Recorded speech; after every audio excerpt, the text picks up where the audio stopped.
Bonjour, comment ça va et comment va la santé?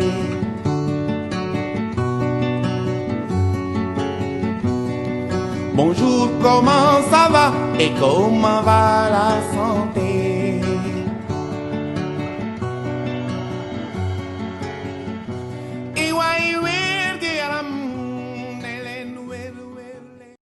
Bonjour, bonsoir, bref, salam alaikum. J'espère que tout le monde va super bien. Vous êtes dans votre émission Hygiène.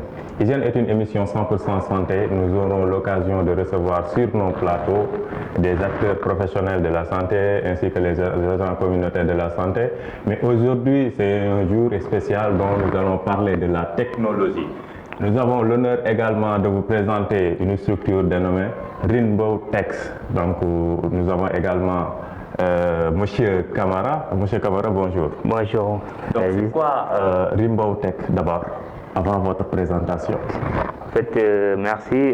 Rainbow Tech, en fait, c'est une entreprise qui est dans le monde de la dématérialisation des processus et qui évolue, qui propose des solutions pour la transformation digitale des structures, que ce soit sanitaires, gouvernementaux, publics et privés, et qui permet vraiment de changer le processus en dématérialisant, en proposant des solutions, que ce soit web et mobile.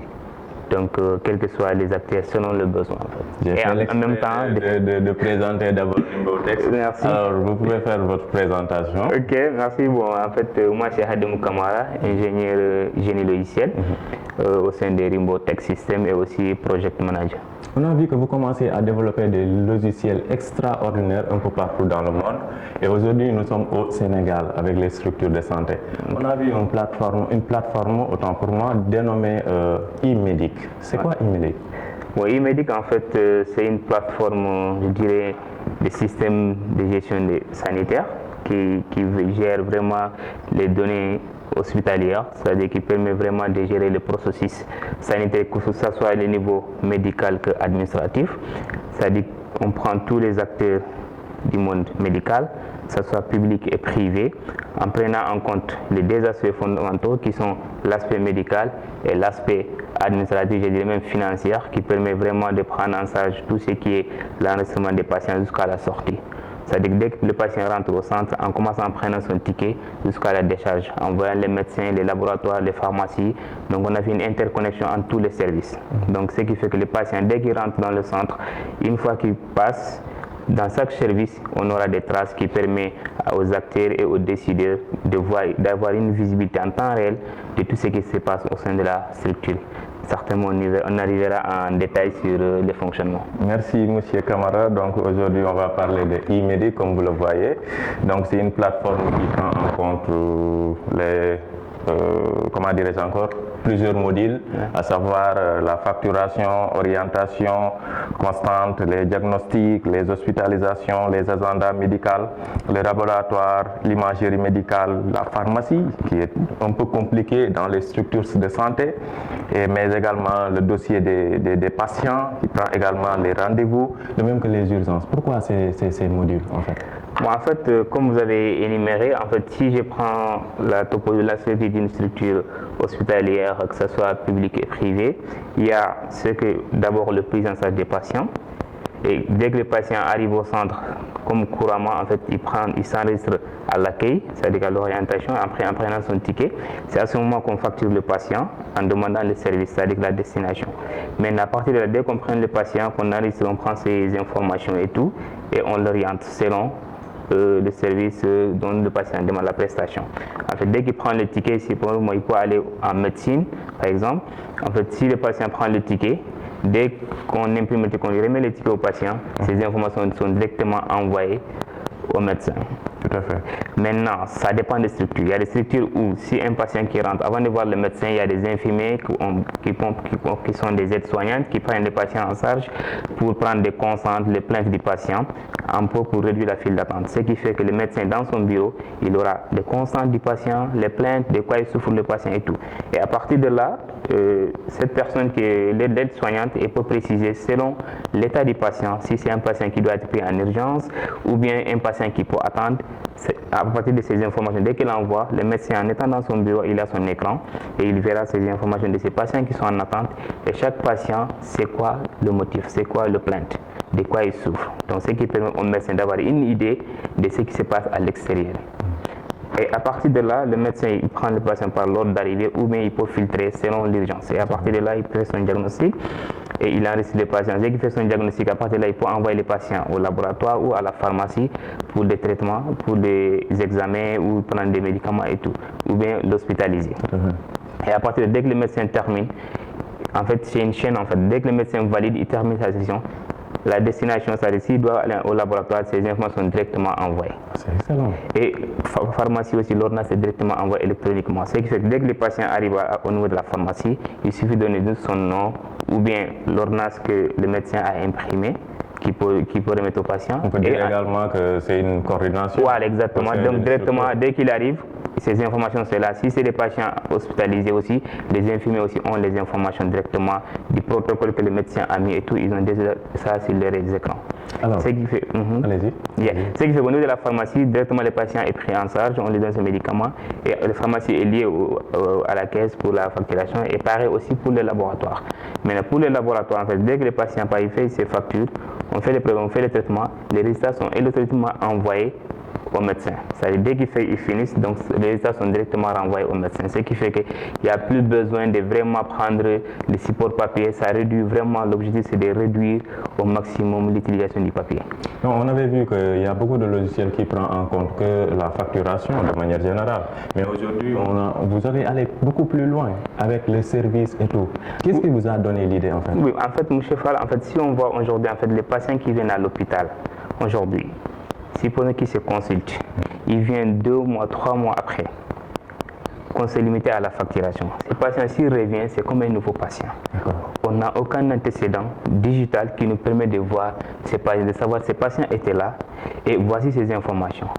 Et ce qui fait que si tout est enregistré manuellement, parce que les tickets qui sont pris, en fait, c'est juste, ça se limite au guichet. C'est-à-dire que les patients, la digitalisation, ça limite au guichet. C'est-à-dire dès qu'on enregistre au guichet, tous les autres processus, c'est manuel. Ce qui fait qu'on n'a aucune traçabilité sur le patient, surtout l'aspect médical, qui n'est pas pris en compte et qui doit être vraiment le focus de tout le monde parce que les données sanitaires, en fait, c'est ça, c'est d'où l'importance vraiment qu'on s'est dit vraiment on ne doit pas perdre les informations du patient. Aujourd'hui, si un patient qui se consulte, les dossiers sont là électroniquement, ils sont enregistrés, mais si le patient vient 1 mois, 3 mois après, il suffit de donner le numéro de dossier, on a directement l'historique du patient, même s'il a été vu par un autre médecin ou un autre service, le médecin qui consulte, il veut pouvoir l'historique du patient, ce qui a été fait. Même si le patient oublie ses ordonnances, ses examens, ça ne pose pas de problème. Le médecin envoie son dossier vers tous ces éléments-là qui lui permet de prendre des décisions et de prendre en charge ses patients. À travers votre présentation, allez-y. Exactement. Et ces patients aussi se trouvera pas nouveau parce qu'on lui parlera, tu étais là, tu étais passé tout le mois, on t'a fait ceci, cela. Et ça permet d'assurer les patients aussi, de savoir ces gens-là, ils prennent en charge mes données. Bon, en quelque sorte, ils surveillent vraiment mon état de santé. Donc, je pense que c'est vraiment important. C'est vraiment important ce que vous venez de développer. Mais il y a un aspect très très important dont je n'ai pas vu, Immedic et la gestion des finances. Exactement. Bon, c'est un aspect qui est déjà pris en compte parce qu'en fait, aujourd'hui, le structure où on a implémenté Immedic, en fait, au niveau du guichet, c'est-à-dire que la personne qui fait sa session, s'il termine, ces données sont envoyées, que ce soit au trésorier ou au comptable, qui doit valider sa session. C'est-à-dire que s'il a fait 24 heures, c'est 24 heures, tout ce qu'il a fait comme transaction, prestation et tout, ils sont directement pris en compte. Ce qui permet aux gestionnaires ou aux comptables d'avoir en temps réel les informations qui est fait pendant la session. S'il y a des choses qui ne sont pas cohérentes, qui ne comprennent pas, il faut directement appeler la personne pour voir en détail. Et ça permet au directeur même, à tous les niveaux administratifs, d'avoir une vue globale sur l'état financier de la structure en temps réel, sans demander qui que ce soit. Oui, j'ai vu qu'il y a Dr Cheikh Sadibou Diop, que je salue au passage, qui a témoigné. Donc, j'espère que vous avez l'expérience au niveau de Cambérène. Oui, exactement. En fait, le premier structure où on a implémenté Immedic, c'est à Cambérène, grâce à l'appui, et je dirais à M. Dr Cheikh Sadibou, qui nous a vraiment appuyé, qui a vraiment épaulé ce projet-là, parce qu'on a beaucoup essayé, parce qu'en fait, aujourd'hui, en fait, la digitalisation, c'est facile, c'est difficile. Ce qui facilite, c'est de trouver quelqu'un qui est prêt au changement, qui voulait faire du changement. Et à ce moment-là, on l'accompagne. On a fait des mois, ça fait bientôt 1 an et quelques, qu'on était à Cambérène. Pourquoi? Parce qu'en fait, c'était la plateforme qu'on adaptait aux réalités des acteurs de la structure de Cambérène, du centre de santé de Cambérène. C'est-à-dire que ce n'est pas e-Medic que les personnes qui s'adaptent à e-Medic, c'est le contraire. On a adapté e-Medic aux réalités. Ce qui fait qu'aujourd'hui, si tu pars à la structure, tu verras que dès le patient, dès la rentrée jusqu'à la sortie, tout est synchronisé, il y a une traçabilité du patient. Ce qui fait que le docteur, en étant dans son bureau, il a une vue globale de tout ce qui se passe au niveau de la structure, quel que soit le service, que ce soit aspect médical et financier. Donc vraiment, on dit vraiment saluer de la Vous savez également que nous ne sommes plus de l'Antiquité, il y a les assurances, il y a les mutuelles, il y a les cas sociaux également. Donc est-ce que cette plateforme prend en compte tous ces aspects-là? Oui, exactement. En fait, pour ce qui concerne les mutuelles de santé et l'aspect social, en fait, chaque patient qui vient à la structure, d'abord, il y a la structure qui a l'accord avec le mutuelle de santé ou l'assureur et le social qui est interne à la structure. Maintenant, les patients, ils sont déjà pris en charge. Au moment de la facturation, c'est à ce moment-là qu'on a directement les informations de la prise en charge, le pourcentage que les patients doivent payer et tout. Et l'aspect social aussi, c'est déjà inclus avec l'appui de l'assistance sociale. Elle aussi, elle peut émettre des pourcentages qu'elle accorde aux patients. Et en même temps, tout ça, c'est enregistré directement au niveau au niveau de l'accueil, c'est-à-dire la facturation. Et à partir de là, le responsable des mutuelles de santé ou l'aspect social, en fin du mois ou en temps réel, il peut imprimer ses factures, déposer sur le mutuelle sans vraiment venir pour chercher tous les tickets manuellement, collecter, venir écrire sa facture, formuler. Il n'y a plus ça en fait. Donc ce qui fait que c'est d'une part lui soulager de ces casse-têtes qu'il y a à chaque fois. S'il perd un ticket, il perd un montant. Donc, ce qui fait que vraiment, on assure vraiment de sorte que dès que le patient prend le ticket, les données sont enregistrées et en fin du mois, il va juste sélectionner le mutuel correspondant et il aura les factures et les détails. Et ça, c'est ce qui fait qu'il va directement imprimer la facture et déposer sur le mutuel. Tellement pertinente, donc nous saluons au passage le khalife général des Layènes, Baye Abdoulaye Thiaw Laye, di ko ñaanal mu yàgg fi lool. On va faire une toute petite transition. Donc, Camara, parce qu'il y a beaucoup de gens qui nous suivent qui ne parlent pas le français, on va essayer un tout petit peu de faire une toute petite transition, même si wolof bi dëgërul. Donc ñu gis ni yow yaa ngi jóge ci benn kuréel bu naan Rimbow Tech. Est-ce que mën nga ñu wax Rimbow Tech mooy lan en réalité? Bon, Rimbow Tech en fait benn entreprise la bu nekk ci domaine informatique ci wàllu digitalisation pour jàppale entreprise yi ak structure de santé yi, entreprise que ce soit privé ak public, pour jàppale leen pour changement, pour aider leen pour informatiser seen système, seen processus. C'est-à-dire fi ñu liggéey li ñu demee ainsi de suite jàppale leen pour vraiment digitaliser yombal liggéey bi davantage en fait pour avoir plus de rapidité, mu gën a gaaw mu gën a yomb encore davantage. Et en plus dans les personnes qui viennent mu yombal leen tamit file d'attente bi ak yooyu. D'accord sama wolof yi non wolof yi leerul ça va me permettre ñi nga xamante ni ñoom ñoo ñuy suivre ñu leen di nuyu ku si nekk sa tur ak sa sant di wax ne rek ñu ngi fii si Sam TV donc Sénégal Action Média di wax tey si li nga xamante ni moom mooy xaralakaay yu bees yi donc ànd seeg ñii di Rimbow Tech ñu teg benn plateforme bu tudd e-Medic yoo xamante ni day yëngu si wàllu santé donc e-Medic boobu est-ce que mën nga si ñëwaat tuuti si olof? waaw e-Medic boobu en fait tey boo demee ci hôpital pour faju bien sûr boo gisee boo demee ci bunt bi da nga jël ticket mais boo jëlee ticket bi pour dem gis médecin bi il faut mu am ces informations yi boo ñu enregistré ticket boo ñu jox la ticket ba pare boo demee ci biir da nga fekk ces données yi envoyé nañu ko médecin bi directement médecin bi xam na déjà ces informations bala ngay accès ci médecin bi en plus boo accès ci médecin bi tamit am na ça dépend ci structure yi am na si mu ñu jël en charge mu jël ses constantes yi lu la métti nga wax ñu enregistré ko mais bu fekkee comme ça ba ñu xaw a bari ci file d'attente bi ñu wàññi ko tuuti pour mu gën a gaaw médecin bi am nga déjà ces informations mun na jël en charge directement bu fekkee urgence la mu jël la urgence maintenant ëllëg ba ñëwaatee surtout boo ñëwaatee par exemple ci centre bi da ngay fekk par exemple mun nga ñëw fàtte sa ordonnance ou bien nga fàtte sa bulletin d'examen fu nga jóge daa sori après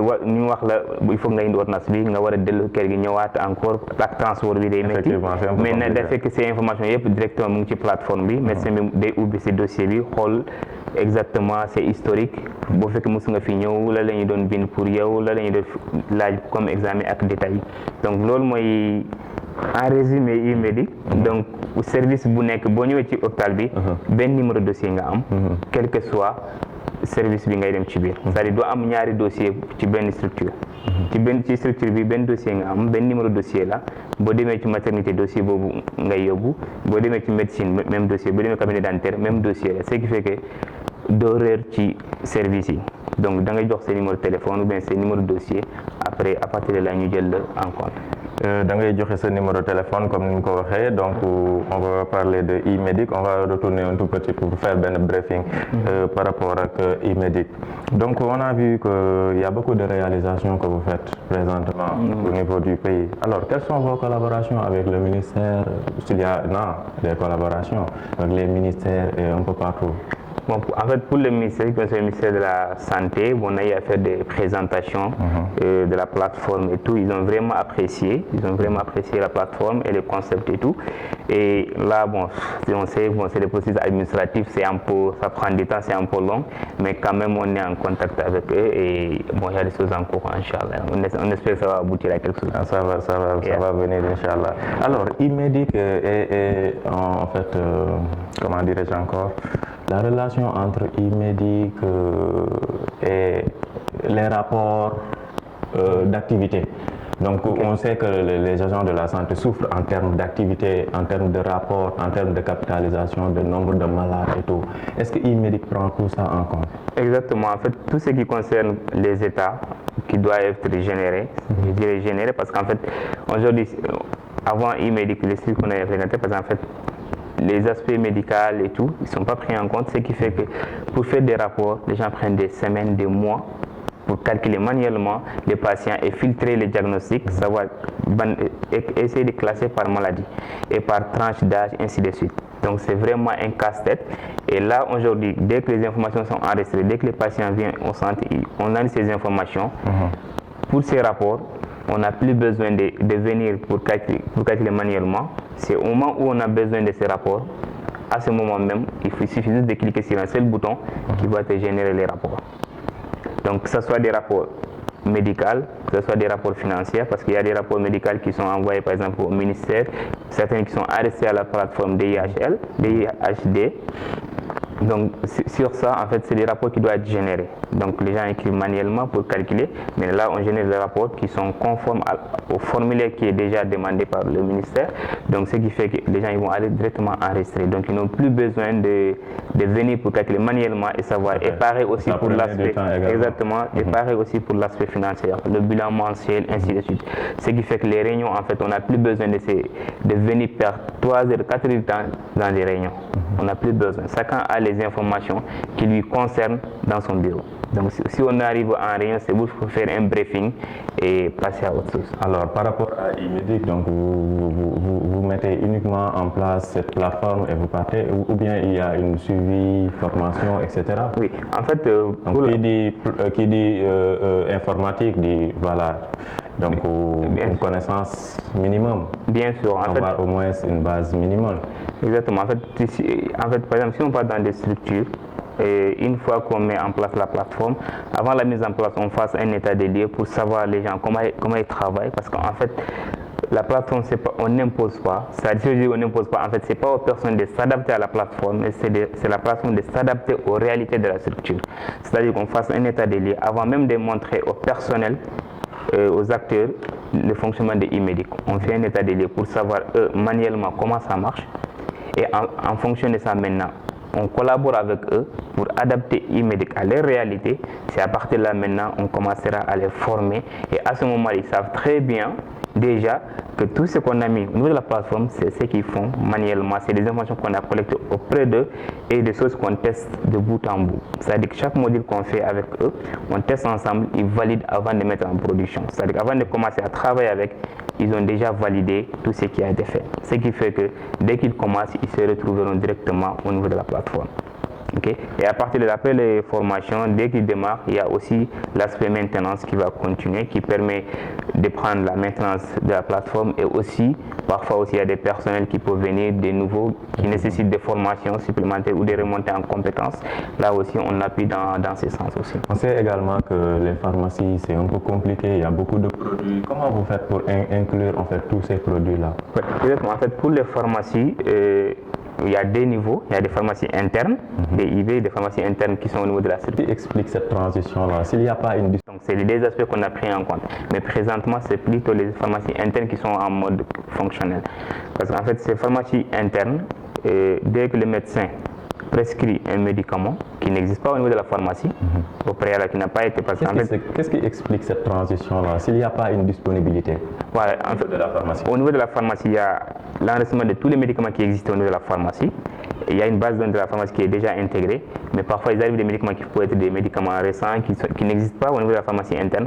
Et le médecin, dès qu'il fait son diagnostic, en allant sur l'ordonnance, il verra tous les médicaments qui sont disponibles en interne et les médicaments non disponibles. Ce qui fait que le médecin il peut savoir les médicaments qui sont disponibles et la quantité disponible surtout. Parce qu'il a accès à l'inventaire. Dès qu'il met le nom du médicament, on lui dira tel médicament est disponible ou pas. Et la quantité disponible. Ce qui fait qu'avant de prescrire un médicament, il a une idée si c'est disponible en interne ou pas. Et si ce n'est pas disponible, il peut prescrire ces médicaments-là et le patient, il peut orienter les patients pour aller à l'extérieur pour chercher ces patients. Mais il y a un autre aspect sur e-médic qui concerne les pharmacies externes. Donc on a fait la plateforme de sorte que même les pharmacies externes ils sont pris en compte. Ce qui fait que le médecin, si le médicament n'est pas disponible, il peut vérifier la pharmacie la plus proche si le médicament est disponible ou pas. Ce qui fait que, parce que tu donnes une ordonnance à un patient qui coûte 2000, mais il paie 5000 de taxi pour faire le tour des pharmacies avant d'avoir le médicament. Effectivement. Donc ce qui fait que le médicament même, le transport devient plus cher que l'ordonnance même. Donc ça, c'est vraiment quelque chose qu'on doit vraiment éliminer le plus rapidement possible. Donc ce qui fait que maintenant, dès que le médecin prescrit, il peut orienter les patients selon la pharmacie la plus proche. Donc si je comprends bien, le médecin n'a plus besoin des ordonnances. Non, tout est inclus dans tout est inclus au niveau de la plateforme. Il suffit Qu'est-ce qui explique tout ça? Parce qu'en fait, s'il prescrit, en même faisant son diagnostic, il y a une rubrique qui lui permet d'enregistrer l'ordonnance. Et à partir de dès qu'il enregistre l'ordonnance, si c'est un interne, il ne peut pas imprimer, il va juste envoyer un document à la pharmacie. Mais parfois, les patients ont besoin de l'ordonnance, ils peuvent imprimer. Il y a l'option d'imprimer le support papier et de signer. À ce moment, s'il imprime, il n'a plus besoin d'écrire toutes les informations du patient et les médicaments qu'il a sélectionnés seront directement ajoutés. Donc, il va juste signer et mettre son cachet. C'est important. Yeah. Donc, je ne veux pas citer davantage parce qu'il y a beaucoup de choses qui collent avec les réalités qui existent. Mais quels sont les apports liés au fonctionnement d'une structure de santé qui a déjà mis en place e-médic? Oui, en fait, ce qu'on a remarqué, en fait, lorsqu'on a implémenté e-médic à Cambérène, en fait, les gens se sont rendus compte de la visibilité. Il y avait beaucoup de choses qui étaient obscures pour eux. Ils se posaient des questions, mais ils n'avaient pas de réponse. Surtout l'aspect administratif. C'est-à-dire que les administrateurs, ils sont là, mais certains acteurs n'avaient pas une idée exacte sur comment la structure fonctionne, l'état de santé médicale et financière de la structure, surtout l'aspect financier de la structure. Ils n'avaient pas une visibilité en temps réel. Et dès qu'on a implémenté e-médic, ils se sont rendus compte qu'ils font des recettes. Même en faisant, par rapport aux recettes, il y a eu vraiment des changements. Les gens se sont rendus compte que vraiment avec la plateforme, ils se sont rendus compte qu'il y a eu des changements, l'aspect financier surtout, parce qu'ils ont eu une traçabilité de bout en bout. Dès que les patients rentrent, tout ce qui est comme facturation, ils ont une vue globale sur ça. Et aussi l'aspect médical, les rapports, les actes qui sont faits. Et ça permet au médecin-chef de recadrer son équipe et de voir s'il y a nécessité de faire des formations pour certains personnels parce qu'il a une vue globale sur ce qu'ils ont fait comme diagnostic et en temps réel. Donc il y a cet aspect-là. Merci monsieur Camara. Donc comme ni leen ko waxee woon yéen a ngi seen émission hygiène donc hygiène émission la boo xamante ni day wax si wàllu wér-gu-yaram donc dinañ fi dalal ku nekk mais tey benn journée spéciale la on va parler de la technologie donc technologie la ñuy wax mooy xarala yu bees ñu ànd seeg ñii di waa Rimbow Tech donc teg benn plateforme fii ci Cambérène boo xamante ni day jël en compte yëpp aspect yi yëngu yëpp si wàllu boo duggee si centre bi ba ni ngay génne comme ni mu ko waxee également dina la permettre ki nga xamante ni dafa soxla dossier am bu ñëwee day joxe numéro de référence am rek ñu génneel ko dossier am donc Camara comme leen ko waxee loolu parce que loo gis lu nekk rek am na lu mu war a mën a yokk ak lu mu mën a wàññi boo doon gis c'est une question en fait boo doon gis faiblesse su e-médic si ban axe lay doon wala amul. Bon, si en fait aucun système n'est même si 100% exactement aux techniques, voilà, exactement 100% sur 100%, c'est pas 100%, mais il y a toujours des êtres humains qui sont derrière. C'est l'œuvre humaine, ça a besoin de la surveillance et surtout de sécuriser. Parce qu'en fait, si on parle des machines, il y a les serveurs. Parce que ces serveurs doivent être dans des lieux où c'est vraiment sécurisé, qui fait que les personnes non autorisées ne puissent pas accéder au serveur. Et les données, surtout c'est les données médicales, et en fait, c'est sorte que le serveur là où c'est logé, que ça soit sécurisé et que l'accès est limité. Et ensuite, les données qui sont enregistrées, vraiment que ça soit surveillé. Chaque personne qui accède à la plateforme, c'est comme chaque à son compte et un mot de passe qui est créé par l'administrateur. Donc, on ne peut pas accéder à la plateforme et accéder aux données que si tu n'as pas accès. Parce que si au préalable, on ne t'a pas créé un compte, te donner un mot de passe qui te permet de voir et on te dira ce que tu peux voir. Parce qu'en fait, le médecin, ce qu'il voit, ce n'est pas la même chose que l'infirmier voit, ni aussi ce qui est la personne qui est au guichet pour l'orientation. Donc, il y a cet aspect vraiment sécurité qu'il faut vraiment prendre en compte des premiers niveaux. Et aussi la surveillance, comme je l'ai dit tantôt, par rapport aux machines et les serveurs, surtout l'installation et tout. Et c'est vrai que bon, il y a l'aspect électricité. Bon, il faut toujours, si on parle des machines, il faut toujours être 100% électrique. Donc ici, il y a coupure, ça veut dire que les gens seront obligés de retourner au manuel. Donc il y a ça. Mais en fait, présentement, tu n'as pas besoin d'Internet pour que ça fonctionne. Ok, c'est important. Donc il y a pas, c'est parce qu'en fait, si on parle de données, les gens vont penser qu'il faut vraiment avoir Internet, comment c'est les réalités de l'Internet aujourd'hui, qui n'est pas disponible à 100%. Donc ce qui fait que même s'il n'y a pas Internet, le système continue à fonctionner. Donc il y a cet aspect-là. Et aussi ce que je voulais ajouter aussi, c'est par rapport aux structures sanitaires, que ce soit clinique, privée ou publique. En fait, la plateforme, ça se limite. Bon, c'est vrai qu'on a commencé avec Cambérène, mais ça ne veut pas dire que la plateforme est limitée à la taille de Cambérène. Donc c'est découpé par service. Donc chaque service, si on attend autant de spécialités, la plateforme prend en compte. Donc ce qui fait que ça s'adapte aux réalités de la structure, que ce soit clinique et privée en fait. J'espère que c'est pas aussi cher. Non, le coût n'est pas cher, donc c'est vraiment abordable et c'est en fonction vraiment des besoins de la structure. Donc c'est pas une plateforme où c'est prendre tout ou à laisser, non. Donc c'est le besoin en fait. Donc tous les modules qu'on a cités, c'est le choix de la structure en fait. Alors votre dernier mot et le message à faire passer? Oui, en fait, bon, je vous remercie pour l'invitation et je remercie également le médecin-chef du centre de santé de Cambérène, qui est Dr Cheikh Sadibou, qui nous a vraiment appuyé pour arriver là, vraiment avec la plateforme, avec toute son équipe qui ont collaboré avec nous pour mettre en place. Sans les données, sans les éléments qu'il nous faut vraiment sur l'aspect médical et tout, on ne pourra pas vraiment mettre en place, l'adapter aux réalités sénégalaises. Et aussi remercier l'équipe, donc en commençant par notre directeur Tahir Faye et toute l'équipe qui tourne dans le développement et la communication. Et vraiment, je dirais, j'encourage aussi les structures aussi à vraiment suivre Cambérène qui est un exemple vraiment parce que toutes les structures, je dirais surtout la plupart en fait on se limite au ticketing. Donc vraiment on doit prendre cet aspect médical aussi, mettre ça en avant, vraiment avoir vraiment une vue globale sur tout ce qui se passe au niveau des structures. Et bon, je pense. Merci M. Camara, c'était votre émission Hygiène sur Sam TV, Sénégal Action Média. À la prochaine fois. Bonjour, comment ça va et comment va la santé?